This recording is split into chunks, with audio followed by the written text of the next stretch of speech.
En septembre 2019, à l'âge de 38 ans, il met fin à sa carrière internationale de footballeur international.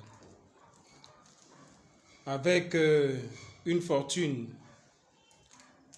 estimée à quelques milliards de francs CFA, il aurait pu mettre son argent, ses biens, tout ce qu'il possède au service de ses affaires personnelles. Il décide de revenir en Afrique, puisque, sachez-le, il a également la nationalité espagnole.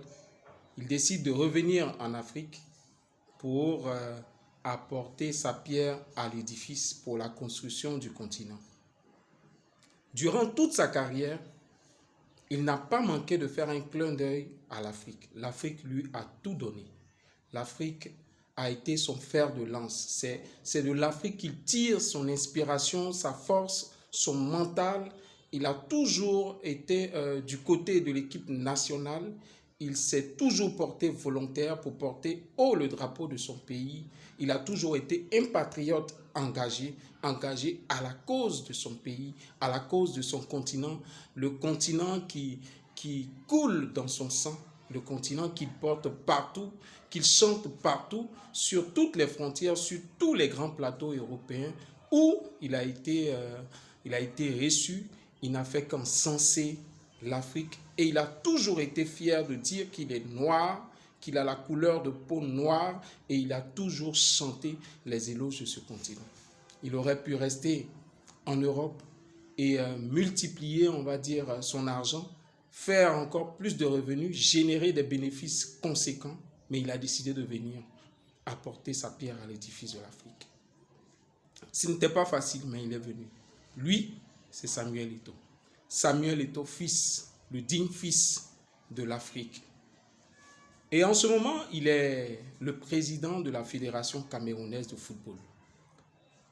Hier, le vendredi 9 janvier 2025, après l'élimination brusque du Cameroun, il a tenu un discours mémorable, un discours qui restera gravé dans les mémoires et dans l'histoire du football africain.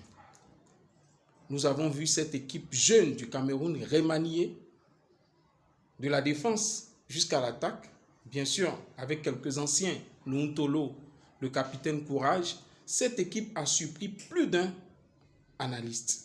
Elle a donné le meilleur d'elle-même à chaque rencontre. Elle s'est battue. Elle a versé son sang, qui est la couleur de son drapeau, le Cameroun. Nous l'appelons affectueusement le continent parce que c'est un pays chaleureux, un pays qui représente l'Afrique dans toute sa dimension, dans toute son entièreté. Nous saluons la prestation du Cameroun. Cette équipe n'a pas démérité, mais le Maroc a transcendé, a été méconnaissable de manière positive.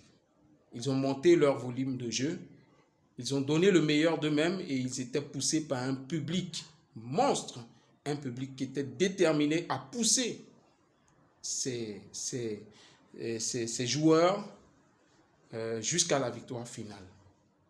Le Cameroun n'aura pas démérité. Mais ce qu'il faut retenir de ce patriote africain, Samuel Eto'o, ce qu'il faut retenir de lui, c'est que c'est un grand homme. Un homme qui s'est toujours battu pour l'Afrique. Un homme qu'il faut encourager, qu'il faut pousser, qu'il faut accompagner. Parce qu'il aime ce continent. Il aime ce continent au point de sacrifier sa vie, au point de sacrifier sa famille pour se mettre à la disposition du football africain. Ce sont ces Eto'o dont nous avons besoin, dont ce continent africain a besoin. Ce sont ces Eto'o qu'il nous faut en Afrique. Ce sont ces Eto'o qui doivent revenir de là où ils sont pour apporter leur pierre à l'édifice. Samuel Eto'o fils est une référence mondiale. Samuel Eto'o fils est un exemple de courage. Samuel Eto'o fils est un exemple de motivation. Samuel Eto'o fils est un leader à qui il faut donner tout le mérite.